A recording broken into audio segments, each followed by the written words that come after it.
Welcome to today's lecture on the topic of structural and molecular alterations in nasal polyps. Nasal polyps are benign growths that occur in the nasal cavity and are characterized by chronic inflammation. Throughout this lecture, we will delve into the intricate details of the various factors contributing to the development and growth of nasal polyps, including molecular and cellular alterations, immune pathway activation, fungal sensitization, and novel treatment approaches. By the end of this lecture, you will have a comprehensive understanding of the pathogenesis of nasal polyps and the potential strategies for their management. So, let's begin with our first topic, structural and molecular alterations in nasal polyps. Nasal polyps are non-cancerous growths that develop due to chronic inflammation in the nasal tissue. They are associated with an increased number of inflammatory cells and release of mediators, causing tissue remodeling and fibrosis. Molecular changes involve alterations in gene expression, upregulation of genes involved in remodeling the extracellular matrix, and dysregulation of cytokines and growth factors. These changes contribute to the formation and structural disruption of nasal polyps. The Th2 inflammatory pathway is vital in causing nasal polyps. Th2 cells release cytokines like IL-4, IL-5, and IL-13, leading to eosinophilic inflammation. Dendritic cells and regulatory T cells regulate Th2 cell activation. Dysfunction in this pathway contributes to chronic inflammation in nasal polyps. Nasal polyps are associated with an inflammatory response involving eosinophils, a type of white blood cell. Eosinophils release toxic proteins, causing tissue damage and remodeling. They also interact with other immune cells and release cytokines, further exacerbating inflammation. Targeted therapies are being developed to modulate this response. Interleukin-5, IL-5, and interleukin-13, IL-13, are key cytokines involved in the pathogenesis of nasal polyps. IL-5 plays a central role in eosinophil maturation, activation, survival, and recruitment to the nasal tissue.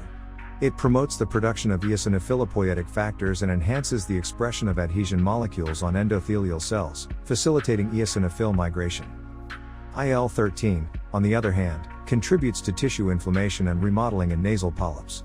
It induces the production of profibrotic factors, such as TGF-beta and collagen, leading to the deposition of extracellular matrix components.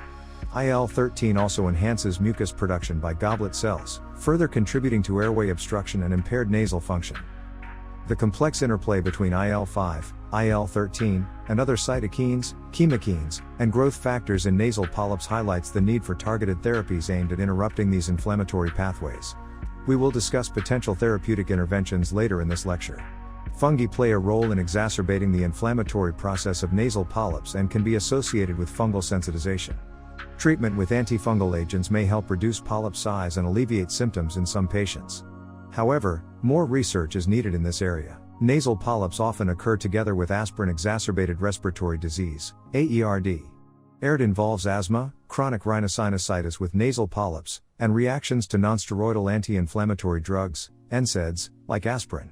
The underlying mechanisms involve abnormal arachidonic acid metabolism and increased production of inflammatory mediators. Diagnosis can be challenging, but a thorough history, provocation tests, and aspirin challenge can help.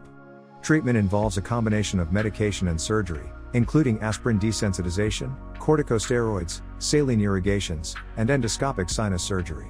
Macrolide antibiotics, like erythromycin and clarithromycin, have anti-inflammatory and immunomodulatory effects that make them potential adjunctive therapies for nasal polyps.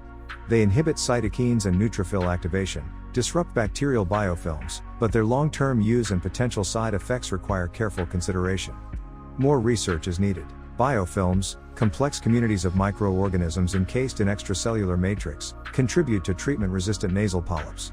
They protect bacteria, inhibit immune response, and promote survival and virulence.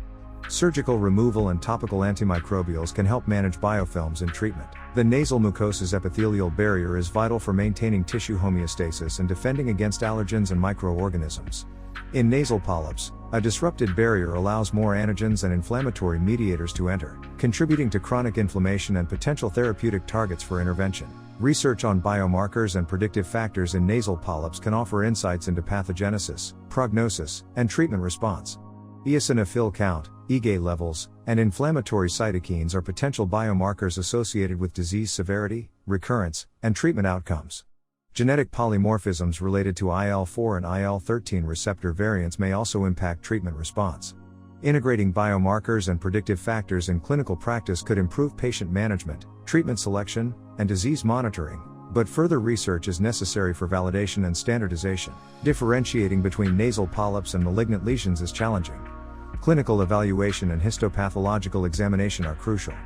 Collaboration among otolaryngologists, head and neck surgeons, and pathologists ensures accurate diagnosis and appropriate management. Advancements in innovative therapies and targeted biologics for nasal polyps show promise in symptom control and disease modification. Monoclonal antibodies targeting specific cytokines and their receptors have demonstrated efficacy in reducing nasal polyp size and improving symptoms. Other strategies include epithelial barrier repair agents and biofilm targeting agents. These advancements offer personalized treatment options and improved outcomes for patients. Diagnostic techniques and targeted treatments, such as biologics and immunomodulatory agents, which hold promise for improved outcomes in patients with nasal polyps. As future otolaryngologists, it is important to stay updated on the evolving field of nasal polyp research to provide the best care for our patients.